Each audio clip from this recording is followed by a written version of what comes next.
Welcome to Cesar Blue's channel. Today I'm in Munich to try the most typical food of Germany. For that, I've picked the restaurant behind me.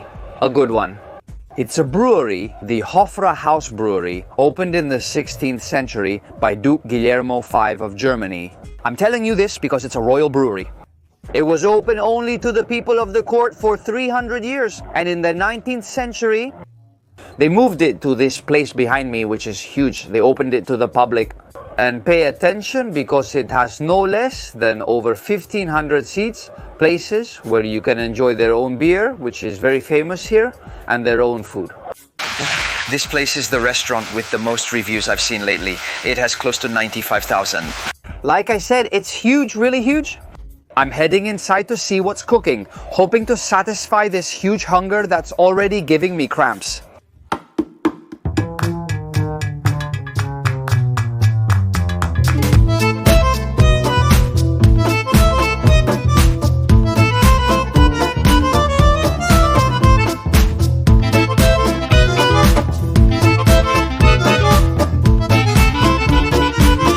Well, I'm here now, inside this mega hyper brewery. Wow, it's gigantic. There are a ton of benches and long tables where you can eat. It's normal for you to sit down and have more people you don't know at all sit down to eat there with you. Well, I'm going to look at the menu because it's all about enjoying the atmosphere, the beer, and above all, the food, traditional food. Even though the menu starts with salads, well, I'll turn the page.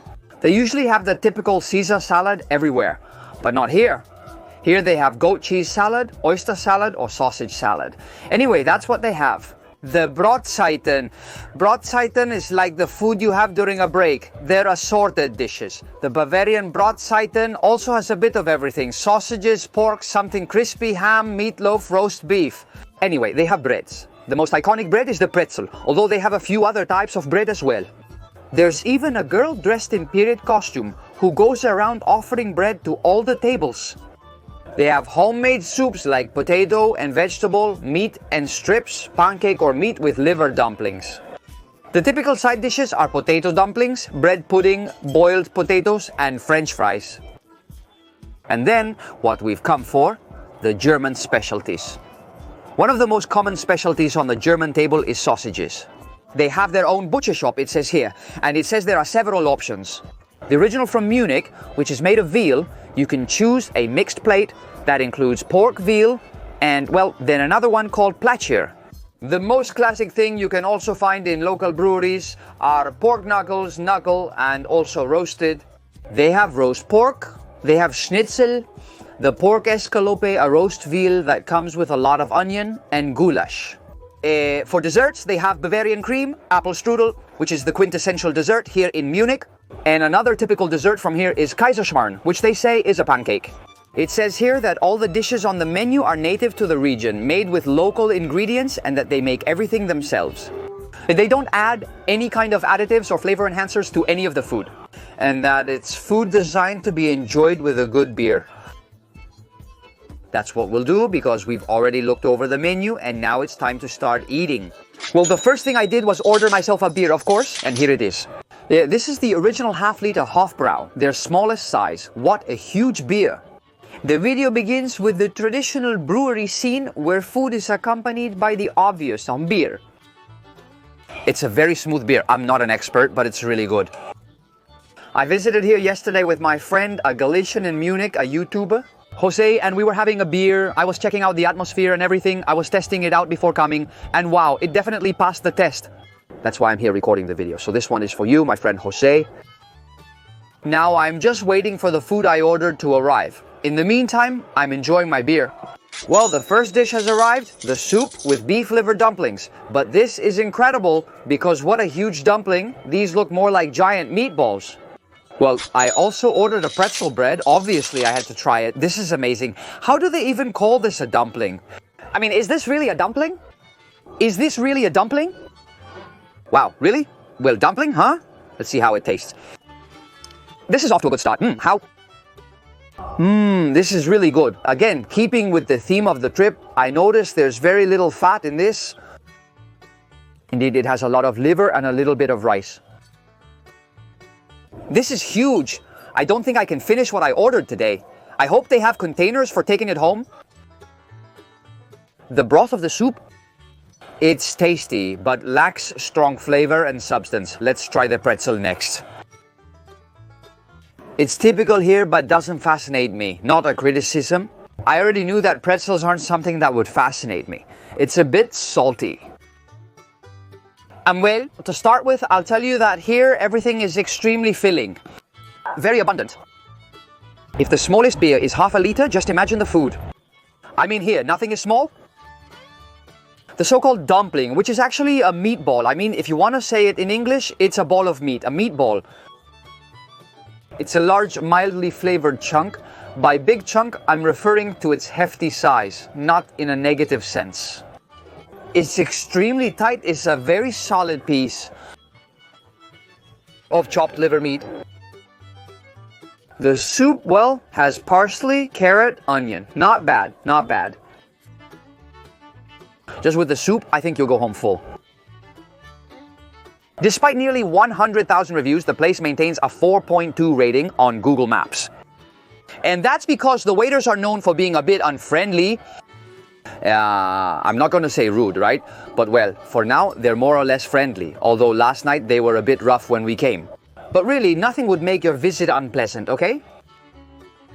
I'm saying this because for now, the food is good. Homemade food. Obviously, they have a huge kitchen that you can see from one of the hallways. They have good equipment, and I think the best is yet to come. And here is the plate with 4 sausages. Oh, it looks amazing. There are 2 pork sausages, a wiener, and a platscher. It comes with sauerkraut, boiled potatoes, and a couple of packets of mustard. And well, this is something, you know, super typical, obviously. In Germany, the German sausage, let's see, the pork sausage is grilled, it seems. Well, this is really good. Very tasty. This one does have its fat. Sausages with pretzel and sauerkraut. Let's taste this combo. So good, so good. The sauerkraut is amazing. The fermented cabbage, the fermented coleslaw. Simple food, you know, it doesn't require sophistication to be cooked. Fresh sausage isn't spicy, unlike some other sausages. Between the 2 mentioned, I don't know which is which. One is a Wiener, which is already a beef sausage, and the other is the Platzfer. The sausages are excellent. I'll serve some mustard. Both are beef. I'll try one, then the other. Let's see if I can tell which is which. Because one is boiled and then grilled, and the other is only grilled. I think this one is the Platzfer. The ground meat is a bit coarser. I think the Wiener is just boiled. They're good. Nothing extraordinary that makes me say, these are the best sausages I've ever had in my life, but it is the best atmosphere. The orchestra is already playing several songs. Right now they're taking a break. They play a couple of songs and then stop. Abundant dishes, even if it doesn't seem like it, but each plate by itself is an individual meal. Well, let's go with the Kartoffel, the boiled potato. Good potato, it's really good too. Well, this is the way to have fun in Germany.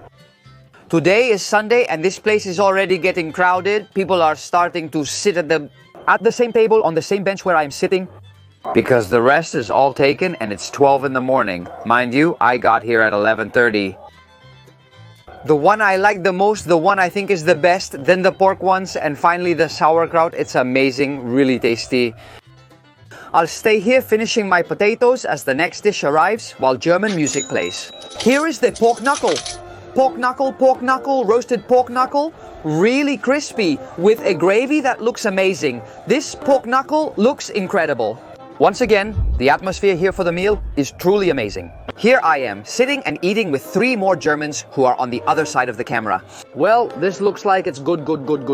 Little stew, wow Torresno, that's here. This is incredible. Oh, how it crunches. Wow, Torresno, I almost lost my fillings, but it's really good. It's very crunchy and requires good teeth to enjoy. However, it's honestly really tasty. Let's see, how's the pork knuckle? It's really good. Honestly, it's delicious, very well roasted, very good. The brine they've used for it isn't especially salty. The boiled knuckle is a bit juicier. This one is a little crispier on the outside. It's not as juicy as the other one, but it's still really good. That said, it's not extremely big. Let's see how this potato ball is. Oh my, what is this? Whoa, how strange is this? But what kind of potato is this? Is it like a potato with flour? Does the menu include any dishes with flour? How is it prepared? The dumplings here, from what I see, resemble giant meatballs rather than turnovers. The sauce is extremely delicious. It's like a pork knuckle demi-glace. I imagine that with all the flavor released by the pork knuckle, they reduce it and create this slightly syrupy sauce in which you dip the pork knuckle as you eat it. These are my heartfelt phrases. This is the best roasted pork knuckle I've ever had. How delicious is the fat from Torres? Finally, a meal with some fat. This is something delicious. I would tell you that from what I've tried of German cuisine, this is the best. I've visited here multiple times over the past 25 years, starting with a trip to Frankfurt for a music fair. So it's not like you've only come a couple of times? No, I've come quite a few times. And I always come with that thing about the pork knuckle. The pork knuckle, just once. In a video I recorded in Berlin, Germany, I expressed my dissatisfaction with the pork knuckle I tried. I even think we didn't finish it. It was much bigger, boiled, but this one, wow, it's something else, it's something else. The sauce reminds me of the sauce from roasted chicken, that sauce that the chicken releases as it sweats in the oven. This is a show. The small amount of meat still attached to the well-cooked bone, as most has already come off. It's amazing, the atmosphere, how festive it is. Of all the times I've come to Germany, which, as I said, isn't few, I've never been in a place with so much atmosphere and so big. The side dish is really tasty. The pretzel bread isn't very absorbent. It's not a hard pretzel. The atmosphere is nice because you sit with strangers at the long tables. There's always someone who starts a conversation asking about your background and origin. Anyway, I assure you that the experience is honestly a lot of fun. What a shame not to have bread to give bread to the sauce. But anyway, I'm going to try not to leave a single drop here. Let's see how I manage with the fork. Let's continue. And here, to the rhythm of a new song, is the Munich-style pork Schnitzel with potato salad and lemon. It says it's marinated in mustard. It's like a pork schnitzel, a pork Milanese.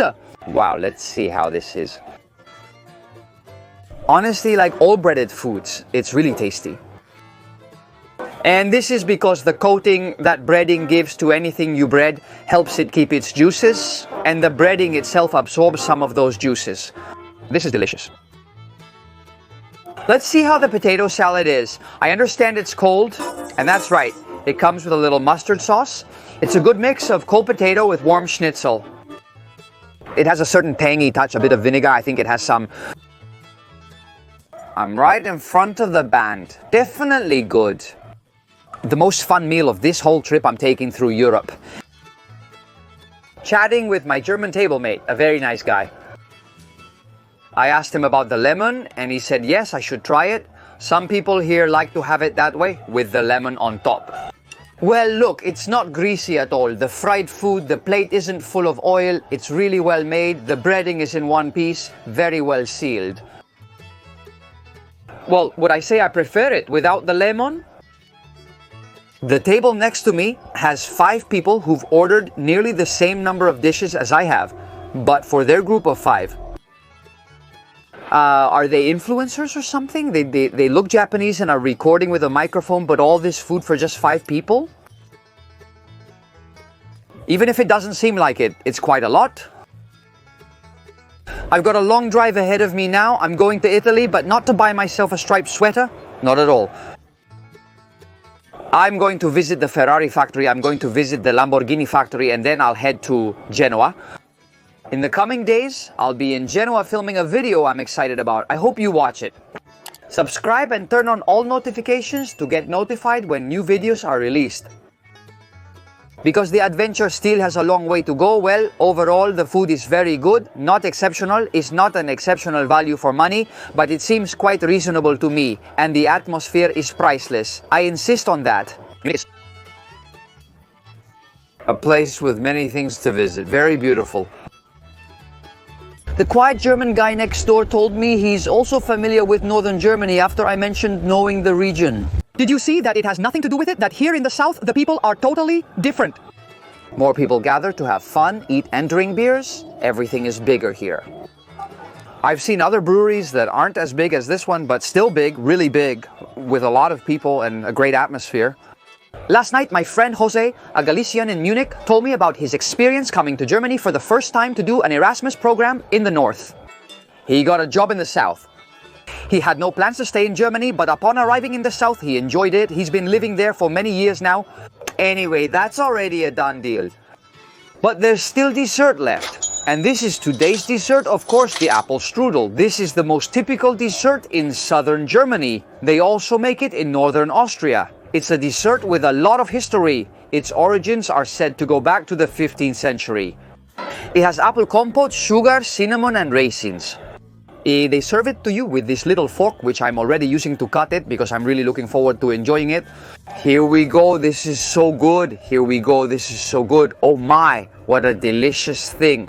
What a delicious thing. Well, a lot of apple, it's not too sweet. It has a little bit of crust on the top, a very thin crust. It turns out a little bit crispy, it's delicious. The sauce isn't exactly a custard, it's kind of very watered down. A little bit, I would say, kind of sour. Anyway, it's a shame that I get full so quickly ever since I'm on a diet. I would have liked to try a couple more desserts, but since I'm taking care of myself, I only allow myself to order one. But hey, I'm going to enjoy it until the end. The cream in this dessert is whipped with very little sugar, which doesn't suit my personal taste. I prefer sweeter things. The only downside of this dessert is that it could use more sugar. The apple flavor is really good. How many apple desserts have I had these past few days? The farewell music is starting. I believe this will be the final apple dessert of the entire journey. I'm heading to Italy to film my next videos. I hope you enjoyed this one. If you did, don't forget to give it a big super like, subscribe if you haven't already, and turn on all notifications so YouTube lets you know when the next video is out. And that's all for today. From Munich, your friend Cesar Lu bids farewell. Until the next restaurant, goodbye.